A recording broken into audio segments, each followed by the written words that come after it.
Hello, JoAnne Mbonigaba here from freedommumpenerbydesign.com. And in this video, I'm going to share with you two simple ways that you can protect your MacBook power cord. Likely you know the first one, but the other one's a little bit weird and unusual, so stay tuned. Okay, so really quickly, if you are new to my videos or channel, what you can expect is videos to help you get started quickly and effectively on YouTube and with video marketing to get your message and yourself in front of your ideal customers or clients. I also do tips and tricks, mindset hacks, book reviews, and audiobooks. So if that's of value to you, I encourage you to subscribe and also hit the bell button so you'll be notified whenever I go live or upload a new video. I want to thank all of you who jump onto the live stream here with me and who are those who spend a little of their time to catch us on the replay. Just shout out at any time or drop a comment, and I will be happy to acknowledge you during the live stream. All right, so you know what? This is a new charger because the first one I got, it became frayed. And so when I bought this new charger, I said to myself, I'm going to research and figure out how I can make this last. Myself and my husband, we both have MacBooks, and his charger is already like being very sensitive.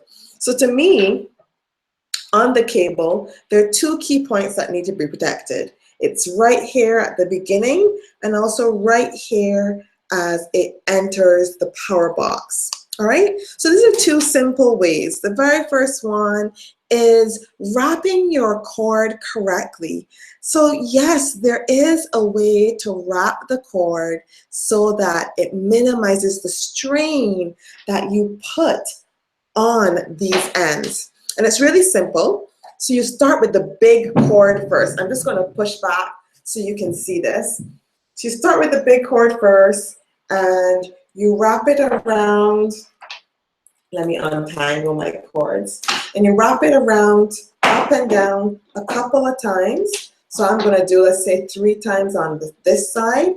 And then I'm going to do 3 more times on the other side. Right? So that big cord is complete. Right? And I'm just going to tuck it under here. Oops. Tuck it under here to create a loop that will close that, right? And then you do the small cord. Now the trick about doing the small cord is before you start wrapping it around these 2 hooks, if you didn't know your thing had a hook, they're just in there, you just clip them up. So the secret is before you start wrapping it to just do a small loop. That small loop will allow you to keep less tension on that cable. So I'm going to do a small loop, then hold it, and then start wrapping. Right? And just wrap, wrap, wrap. And the same thing you're going to do at the end when you get to this point. You're going to do another small loop, and then I'm just going to pass it through here actually. And then there you go, right? And so there's less, this one is a little bit, I didn't like that. So I'm just going to do like this, and then perfect. So there's less strain on here because it's a little bit free. And I'll just tuck that here. And I can just clip this on actually. And there's very little strain on this side of the cable as well. Sorry, I'm not showing it to you, right? So you wrap the big cord first and then the small cord, right? And I didn't wrap it very tightly, but it will stay once you have it well hooked under here. All right, so that's the first way. So there is a special way to wrap your cable. So here's the second way that's a little bit unusual, and it is really cheap. It'll cost you pennies or even free. And what you'll need is just 2 pens that have springs in them. So I got 2 pens. These are actually broken pens, and I got them free at events, so it doesn't really cost me anything. And so what you do is you open up your pen and you take out the spring inside each of these 2 pens. Right? So you open up the pen and take out the springs. So I have my 2 springs. And then you're going to wrap the springs around the connection points. So you're going to wrap it around here and wrap it, the second one goes here. So 1 here, 1 there, because that's mainly where the fraying happens, at the connection points. So all you do, this is just to enforce and to hold the cable together. So you're just going to bring the spring and just start wrapping it. It doesn't really, it's not about the spring being a spring, it's just about the spring being used to reinforce the cable. I just want to show you one way here. Okay, perfect. So, right? So I'm just taking the spring and wrapping it around. I'll show you my work once I'm done, but you can see really quickly what I'm doing here.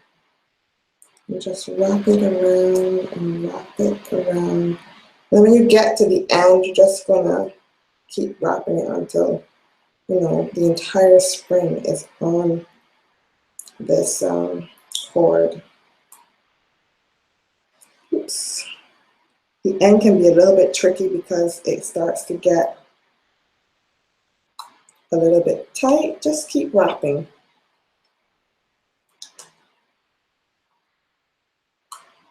All right.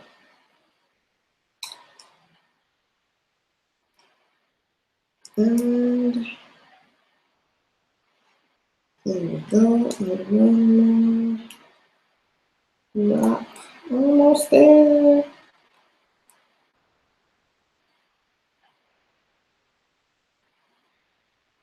Perfect.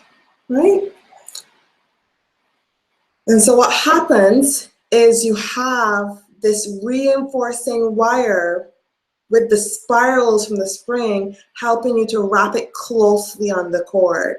And I'll probably just slide it down a bit so it's closer to the connection. That way, this is reinforcing and keeping that part of your wire together. So again, you do it at this end, and I would also recommend to do it at this end where the cable connects with the end of your, or where the thing connects to your computer. So there you have it, those 2 ways. Wrap your cord correctly and just use some cheap springs from some broken pens and reinforce both ends of your power cord. I'll only show you one, you get the concept.